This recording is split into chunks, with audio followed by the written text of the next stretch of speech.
ዛሬ የማነሳላችሁ አንድ የሀገር መሪ ሲሞት ስያሜ ስለተሰጠው ኢትዮጵያዊ ሌጀንድ ነው። በነገራችሁ ላይ ይህ ሰው ኬኔዲ መንገሻ ነው የሚሰኘው።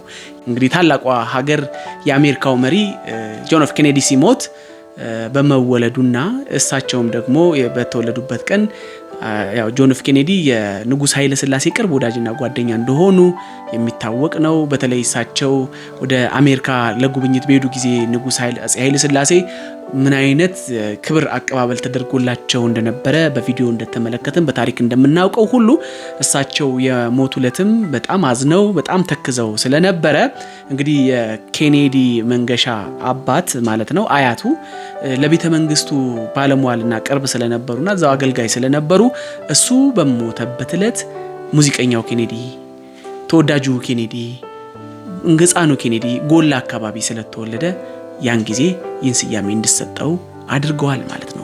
ማን? አያቱ። እንግዲህ አያቱ መንገሻ ያው የኬኔዲ ትክክለኛ ወላጅ አባት አጥናፉ ነው የሚባለው። አጥናፉ መንገሻ ነው። እንግዲህ አጥናፉ ከወለደው በኋላ ያው በብዛት ያደገው አያቱ ስር ስለሆነ አያቱ የሚወዱ ስለነበረ እንግዲህ በቤተ መንግስት ንጉሱ በጣም አዝነው ወደ ቀብሩ ስነ ስርዓት ለመሄድ ቻርተር አውሮፕላን ሲዘጋጅ በነበረው ግርግር ውስጥ የህፃን መወለዱን ሲሰሙ በደስታ ማስታወሻ ይሆን ዘንድ እንግዲህ ይህን ታዳጊ ስያሜ ሰጡት ማለት ነው። ማን አሉት? ኬኔዲ መንገሻ። ለሁንደና ደና ለሁንደና ደና አምላክ ይስጠኝ ጤና በማለት እጅግ በጣም ተወዳጅ የሆኑ በተለይ በወጣትነቱ ያወጣቸው ሙዚቃዎች እጅግ በጣም በተለይ ዛሬም ድረስ የሚደመጡ አስገራሚ ሙዚቃዎች እንደሆኑ ነው የምናውቀው። እንግዲህ ትውልዱ ጎላ ሚካኤል አካባቢ ነው የተወለደው። በኋላም ትንሽ አደግ እንዳለ ወደ ቤተ ክህነቱ ቀረብ ብሎ ደብረ አሚን ቅዱስ አቡነ ተክለ ሃይማኖት ቤተክርስቲያንም በድቁና እንዳገለገለ የታሪክ ድርሳናቱ ሰነዶቹ ይናገራሉ።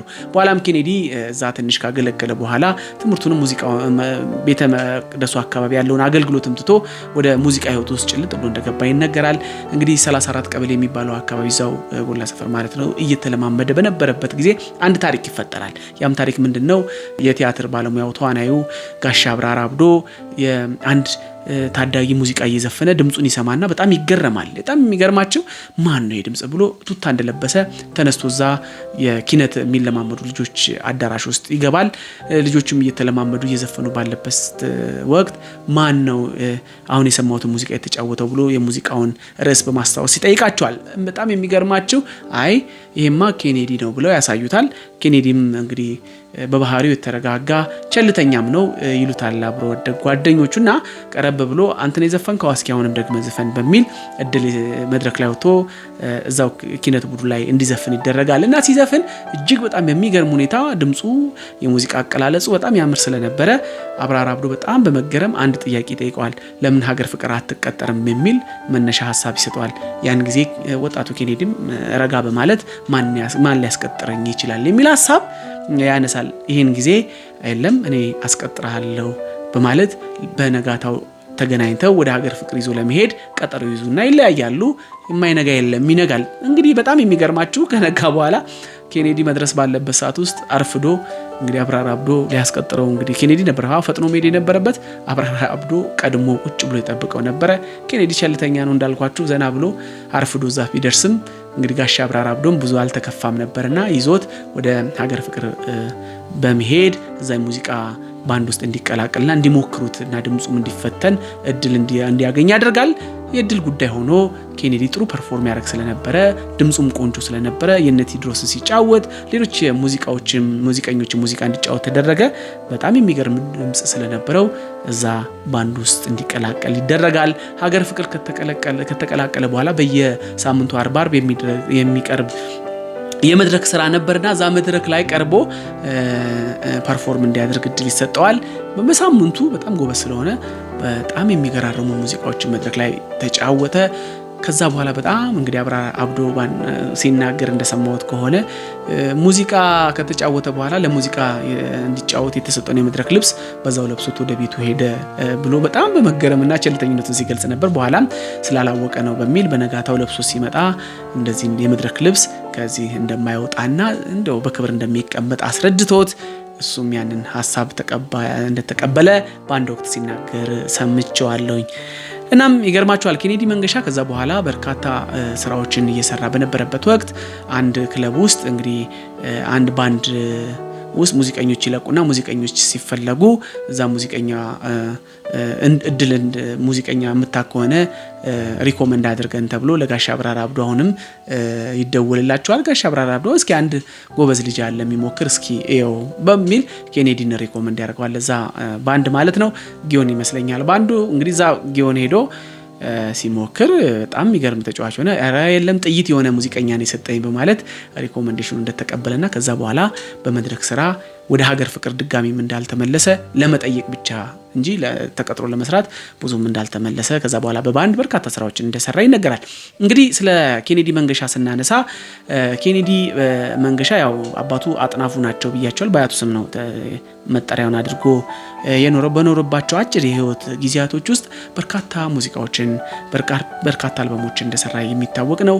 በተለይ በህይወቱ ለሰው ቅርብ የሆነ በጣም ደግ ሩህሩህ ቸር ጎዳና ላይ ሰዎች ተቸግረው ካዩ የማያልፍ የሚያግዝ የሚረዳ ነፍሱ ለእርዳታ የቀረበች ሰባዊነትና ሰዋዊነት የቀደመው በጣም አስገራሚና አስደናቂ የሆነ ስብዕና የተጎናጸፈ ሰው እንደሆነ አብሮ አደጎቹና ከሱ ጋር አብሮ ያሳለፉ ጓደኞቹ ይናገራሉ። እንደው በጣም የሚገርም አንድ ተአምር የሆነ አስገራሚነቱን ደግሞ ብነግራችሁ ምንድነው አንድ ጊዜ መዘጋጃ ላይ ለቴሌቪዥን ስራ የሚሆን ቀረጻ ለማድረግ እዛ ቀረጻ ሲደረግ ሙሉ ቀይ ልብስ ለብሶ ወደ አዳራሹ ይሄዳል እና እዛ መዘጋጃ ገብቶ አዳራሹ ውስጥ ፐርፎርም አድርጎ እየሳቀ የተዝናና በጣም መድረክ ላይ እንደው ለቀረጻ አይመችም ይሉታል። በተለይ ተንኮስ እያደረገ እየሳቀ ሌሎችን እያሳቀ ስለሚጫወት እንደው በዛም የሚታወቅ ሰው ነው ኬኔዲ መንገሻ። እና በኋላም ላይ ቀረጻው ካለቀ በኋላ ሲወጣ አንድ አባት በጣም ተቸግረውና በርዷቸው ሲመለከት ለዛን ቀን ለቀረጻ ብሎ የገዛውን ከሙሉ ልብስ ላይ ኮቱን ቀይ ኮት አውልቆ ለዛ ሰው ያለብሳቸዋል። እነዛ ሰውዬ ደግሞ አመስግነው ልብሱን ይዘው ብስ ይላሉ። ከመቅጽበት እዛው እየተጫወቱ እያወሩ በነበረበት ሰዓት እየሮጡ የቀረጻ ሲያካሄድ የነበረው ካሜራማን መጥቶ አንድ ጥያቄ ጠይቋል። እንዴ የሰራነው ስራ በጣም የተስተካከለ ስላልሆነና ኮራፕት ስላደረገ ስለተበላሸ ደግመን ልንቀርጽ ስለሆነ ወደ ስቱዲዮ ብትገቡ ብሎ ጥያቄ ሲያቀርብለት ኬኔዲ እጅግ በጣም በመሳቅ እንዴ ልብሱን ከየት ላመጣው ይችላል ልብሱን እኮ ሰጠሁት በማለት መልስ ይሰጣቸዋል። በዛ ግራ የተጋቡ ሰዎች ድጋሚ እዛ አካባቢ አንድ ሙዚቃ ቤት ነበርና ሲመለከት አንድ ረዘም ያለ ቀይ ኮት የለበሱ ሰው ያያሉ። ከዛ ከሙዚቃ ቤት ያን ቀይ ኮት ረጅም ኮት ካቅሙ በላይ የሆነ ኮት ተውሶ ድጋሚ ገብቶ እየሳቀ ተቀረጸ የሚል ታሪክ ተወስቷል። እና የኬኔዲ ደግነት እዛ ድረስ ነው። ከአንዳንዴ ክፍት ሲለው መኪናውን አስነስቶ በመውጣት ከጎዳና ልጆች ጋር አብሮ እያመሸ እየመገባቸው እያዝናናቸው አብሮ ያመሻል የሚልም ሀሳብ ሲሰነዘርበት አንብበናል፣ ሰምተናል። በጣም የሚገርማቸው ኬኔዲ እሱ ብቻ አይደለም። በአንድ ወቅት ወደ ድሬዳዋ ሄደው ድሬዳዋ ላይ ያው እንደምታውቁት አካባቢው ላይ ሙቀት ስለሚኖር ሽርጥ አነግበው ከአበበ ብርሃኔ ጋር ከነብርሃኔ መለሰ ጋር አበበ ብርሃኔ ጋር ሆነው አብረው ቁጭ ብለው እየተመለከቱ እየተዝናኑ መድረክ ላይ ቁጭ ብለው ሳለ በረንዳ ላይ ቁጭ ብለው ሳለ አንድ ግመል ያዘች ሴት ነፍሰ ጡርም ነበረችና ድንገት ትወድቃለች። ይሄኔ በጣም ተሯሩጠው ሁሉም እሷን ለማዳን ይረባረባሉ። በጣም የሚገርማችሁ ሽርጡን ሲያወልቅ ከስር ፑታንታ ብቻ ነበር ረዘም ያለች ቁንጣ ብቻ ነበር ያደረገው። ግን ያ ሳይገደው ያቺ ነፍሰ ጡር እርቃኗን በመመልከቱ በፍጥነት ያንን ሽርጥ በማውለቅና ሰውነቷ ላይ በማሰር እሷ እንደተከባከባት ይነገራልና ኬኔዲ መንገሻ እጅግ ስስ ልብ ያለው በኢትዮጵያ ሙዚቃ ውስጥ ግን ዘመን ተሻጋሪ የሆኑ ስራዎችን የሰራ ነው። እንግዲህ ያው ስስ ልብ አለው ብለን ስናወራ ሙዚቃዎቹን ማንሳት እንችላለን። ግን ይልሁን ጤና እኔ ልሁን ደና አምላክ ይስጠኝ ጤና ገንዘብማ ንብረትማ እኔ ካልሆንኩ ጤና እያለ ሁሉ እንግዲህ ጤና ከገንዘብ በላይ ምን እንደሆነ በዘመኑ የዘፈነ ድንቅ ሙዚቀኛ ነው። ዛሬም ድረስ ያዘፈን በሁላችን ልብ ውስጥም አለ።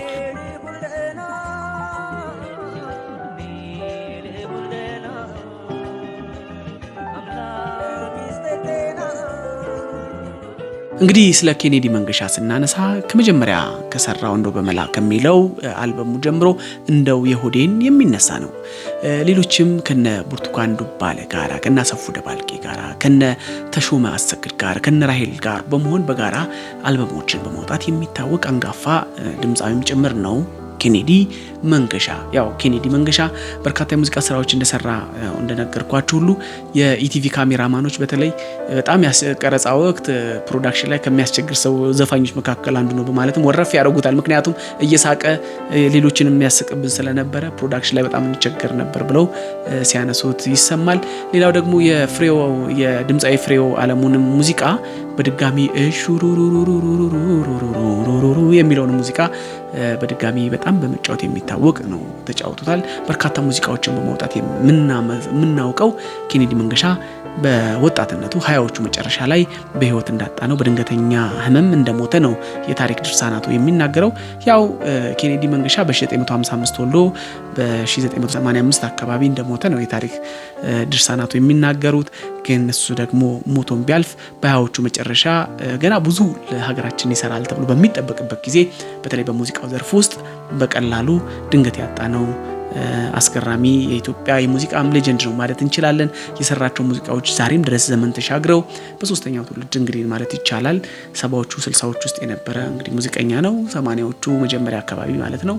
በኋላም ላይ ግን ያው እንደምታውቁት 2000ዎችን አልፈናል። ዛሬም ድረስ ሙዚቃዎቹ በተለያዩ ሰዎች ይዜማሉ፣ እንደገና ይደመጣሉ። ስነ ምግባርን፣ ፍቅርን እንደዚሁም ሰውን አስቀድሞ የኖረ ድንቅ የኢትዮጵያ ሌጀንድ ነው ኬኔዲ መንገሻ። ዛሬ በጠይም በራችን ልናመሰግነው ልናከብረው ወደድን፣ ልናነሳው ልናስበውም ልንዘክረውም ፈቀድን። እናም ኬኔዲ መንገሻ የምንጊዜም የኢትዮጵያ ሙዚቃ ሌጀንድ ብንለው አያሳፍረም።